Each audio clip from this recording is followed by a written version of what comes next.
నల్గొండ పట్టణంలోని పానగల్ బైపాస్ వద్ద జరుగుతున్న రోడ్డు పనులను అండర్ గ్రౌండ్ డ్రైనేజీ పనులను రాష్ట్ర రోడ్లు భవనాలు సినిమాటోగ్రఫీ శాఖ మంత్రి కోమటిరెడ్డి వెంకటరెడ్డి సోమవారం పరిశీలించారు. మంత్రి వెంట Nalgonda municipal chairman Burri Srinivas Reddy, vice chairman Abbagoni Ramesh Goud, Nalgonda పట్టణ కాంగ్రెస్ పార్టీ అధ్యక్షుడు గుమ్మల మోహన్ రెడ్డి, జెడ్పీటీసీ వంగూరి లక్ష్మయ్య, ఆర్ఎండ్బి అధికారులు, పలువురు కౌన్సిలర్లు పాల్గొన్నారు.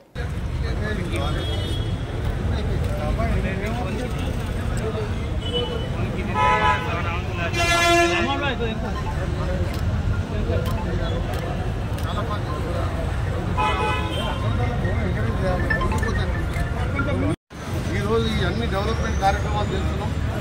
500-600 కోట్లతోని కాంపెన్సేషన్ కలిపి 700 కోట్లు. అది 2-3 మాసాల్లోనే టెండర్ ప్రక్రియ పూర్తవుతుంది. మరొక 56 కోట్లతోని టెండర్ కూడా అయిపోయింది. మిగిలిపోయిన కాలనీలలో అండర్గ్రౌండ్ డ్రైనేజ్ సిసి రోడ్డు ఉంది. మరొక 145 కోట్లతోని డిపిఆర్ తయారు చేస్తున్నాం. వచ్చే వారం టెండర్ పిలుస్తున్నాం. ఈ విధంగా మళ్ళా చుట్టూ కాలనీలో గతంలో నేను చెప్పినట్టు ఇల్లు కట్టే కార్యక్రమం, ఇందిరమ్మ ఇల్లు కట్టే కార్యక్రమం చేసుకుంటూ ఈ పానగల్ గ్రామంలో ఉన్న చౌరస్తాను కూడా మోడల్గా చేస్తూ ఇందిరాగాంధీ విగ్రహాన్ని అక్కడ పెట్టి అక్కడ ఐమాస్ లైట్లతో పాటు పానగల్ కట్టాలని కిందికెళ్ళి చెన్నపల్లి ఏదైతే డంపింగ్ యార్డ్ ఉందో మన రామ్కి సంస్థతోని నిన్న ట్రాన్స్ఫర్ కలెక్టర్ గారు మేము అందరం కలిసి రామ్కి వాళ్ళని పిలిచి దాంట్లో ఇప్పటికే వర్క్ స్టార్ట్ అయింది. అక్కడ కూడా ఎప్పటికప్పుడు మన తీసుకుపోయిన వేస్టేజ్ కానీ దాన్ని వేస్ట్ మేనేజ్మెంట్ ట్రీట్మెంట్ ప్లాంట్ కూడా వారం 10 వర్క్ స్టార్ట్ చేపిస్తున్నాను. ఇవన్నీ కూడా మీ అందరికీ తెలుసు. చందన్పల్లికి వెళ్ళి మళ్ళీ పానగల్ కిందికి వెళ్ళి మళ్ళీ పానగల్ ఊళ్ళకి మొత్తం సెంట్రల్ లైటింగ్ పెట్టుకుంటూ రోడ్ మళ్ళీ మొత్తం ఇదంతా కూడా రామగిరి పాత ఆర్డీఓ ఆఫీస్ అంతా కూడా రోడ్ వేయడం, బ్లాక్ టౌన్ సెంటర్లో మొత్తం కూడా సిమెంట్ రోడ్డుగా తీర్చిదిద్దడం, ప్లస్ లిటిల్ ఫ్లవర్ స్కూల్ ఎదురుగా సెంట్ ఆల్ఫాన్సెస్ మాంట్ఫోర్డ్ స్కూల్ ఎదురుగా మీకు తెలుసు 6-7 వేల మంది పిల్లలు ఉండే స్ట్రెంత్ అది. దాన్ని రోడ్ ఓవర్ బ్రిడ్జ్ లాగా ఒక 10 కోట్లతోని ఎస్కలేటర్ విత్ లిఫ్ట్ ప్లస్ మెట్లు లేటెస్ట్గా హైదరాబాద్లో ఉన్న విధంగా ట్రాఫిక్ పిల్లలు క్రాస్ చేయాలంటే భయం అవుతుంది కాబట్టి దాన్ని కూడా శాంక్షన్ చేయడం జరిగింది. అది కూడా 1 మంత్లోనే ఢిల్లీలో ఎన్హెచ్ఏ అప్రూవల్ తీసుకొని ఆ కార్యక్రమాన్ని పూర్తి చేసుకొని రాజశేఖర రెడ్డి గారి సర్కిల్ని కూడా డెవలప్ చేసుకుంటూ ఇల్లు కట్టుకుంటూ ముందుకు పోతున్నాం. ఎవరన్నా ఒకరు నిన్న ఎన్టీవీ వాళ్ళు పొరపాటు చేశారు. ఆడంగా ఖాళీ వాళ్ళు నేను కళ్యాణం పోయేటప్పుడు ఆపి వాళ్ళతో మాట్లాడి మళ్ళీ రిటర్న్లో అందరితో చెయ్యకుండా పోతే ఆ ఎన్టీవీ వాళ్ళు పొరపాటున ప్రజలు మంత్రి గారిని గౌరవం చేసిందని చెప్పి తప్పుడు వార్తలు ఇస్తున్నారు.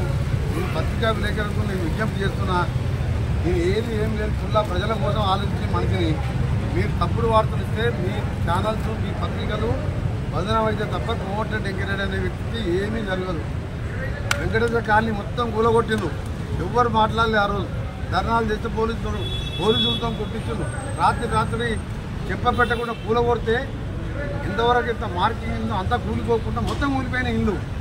అప్పుడు ఈ ఛానల్ ఎక్కడికి ఉన్నాయి? అప్పుడు కరోనా మాట్లాడిందా? నేను ఆ విధంగా చేయ ఎవరు ఆపినా ఆగి సమాధానం చెప్పి వాళ్ళని సంతృప్తిపరిచి ల్యాండ్ కంపల్సరీ తీసుకోవాల్సి వస్తుంది. మార్కెట్ రేట్ ఇప్పించి అవసరం ఉంటే ఆల్టర్నేట్ ప్లాట్ ఇప్పించి ఆ విధంగా చేస్తే తప్ప మీరేదో మంత్రి గారికి స్టేట్మెంట్ ఇస్తే మీ రేటింగ్ పెరిగితే అనుకుంటే మీరు ఏమనొచ్చుకోవచ్చు. నేనేం బాధపడ కానీ ఆ ఛానల్ చూడడం మంచి చేస్తాను. తప్పుడు వార్తలు ఎప్పుడు ఇవ్వద్దు. నేను ఆగి మాట్లాడిపోయినా అతను అందరూ ఏమన్నా కళ్యాణం టైం అవుతుందని అయితే ఏం కాదు బాబు, దేవుని దగ్గర 10 నిమిషాలు లేట్ అయినా ఏం కాదు. నేను ఫ్యామిలీతో ఉన్నప్పుడు మా వైపు కార్లో కూర్చోబెట్టి అంతా మాట్లాడితే వాళ్ళు కూడా హ్యాపీ అయింది. అని ఆ ఛానల్ ఏ విధంగా ఎందుకు ఇచ్చానో అర్థమవుతలేదు. నేను ఉన్నది క్లియర్గా చెప్తున్నాను. అందుకనే ఈరోజు బక్రీద్ పండుగ ఎంతో పర్వదినం. మీరు ఇలాంటి తప్పుడు వార్తలు వేసి నల్గొండ పట్టణాన్ని, నల్గొండ కాన్స్టిట్యున్సీని, నల్గొండ జిల్లా అభివృద్ధి కోసం 24 గంటలు కష్టపడుతూ ఇవాళ బ్రాహ్మణమైన ప్రాజెక్టు 300 కోట్లు తీసుకొచ్చి అన్ననే పోయి నేను కలెక్టర్ గారు ఇద్దరు నీళ్ళం పోయినాం. 2 మాసాల్లో దాన్ని పంపింగ్ చేస్తున్నాం. దాంతోపాటు మా D37, D41 తిప్పటి నల్గొండ కనగల్ మండల కాలువలకు లైనింగ్ చేపించి డిసెంబర్ లోపే సొరంగానికి కూడా 2000 కోట్లు అదనంగా రేపు బడ్జెట్లో పెట్టిస్తున్నాను. ఇవన్నీ కూడా 10 ఏళ్ళు టీఆర్ఎస్ వాళ్ళు చేయని మనం నేను చేస్తుంటే మీరు అర్జించేది పోయి టౌన్కి ఒక్కొక్క మణిహారం లాగా రోడ్ వస్తుంటే ఆ ఛానల్ వాళ్ళు పని పట్టుకొని ఆ విధంగా తప్పుడు వార్తలు ఇవ్వడం దీన్ని తీవ్రంగా ఖండిస్తున్నాం.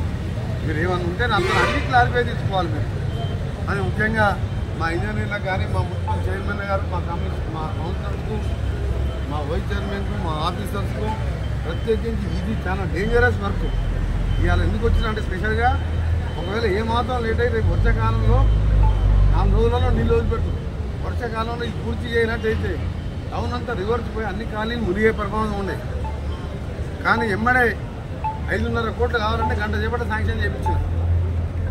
ఇవాళ మీరు పానగల్ టౌన్ చూడండి, పానగల్ చెరువు కింద చూడండి. 1 మంత్లో సిమెంట్ రోడ్డుతో సహా రోడ్ వేసినాం. ఆల్రెడీ సైడ్ లైటింగ్ పెట్టించి దాన్ని ఒక టూరిజం స్పాట్ లాగా చేయాలని అక్కడ చందనపల్లి ట్రీట్మెంట్ ప్లాంట్ ఎందుకు చేపిస్తున్నాం? 100 కోట్లు ఖర్చు పెట్టి పక్కకే డ్రింకింగ్ వాటర్ ఉద్దేశంతో చెరువు ఉన్నది. అక్కడ చనిపోయిన కుక్కల్ని కానీ పశువులు వేస్తుంటారు. ఏమైనా జరగరాని జరగొద్దని చెప్పి ఆలోచనతో దాన్ని ఆ విధంగా చేస్తున్నా. ఓవరాల్ తెలంగాణలో రోడ్ల అభివృద్ధి కాదు, 30,000 కోట్లతో రిగులర్ రోడ్డు కూడా అక్టోబర్ మాసంలో ప్రధానమంత్రి ముఖ్యమంత్రి గారితో శంకుస్థాపన చేపించి ఔటర్ రింగ్ రోడ్ ఆ రోజు రాజశేఖర రెడ్డి ఎట్లా కట్టినా అంతకంటే డబల్ టెక్నాలజీతో రోడ్డు కట్టబోతున్నాం. రాష్ట్రం అంతా చూసుకుంటూ నల్గొండ మీద ఇప్పటికే 500 కోట్లు మున్సిపాలిటీకి తీసుకొచ్చుకున్నాం.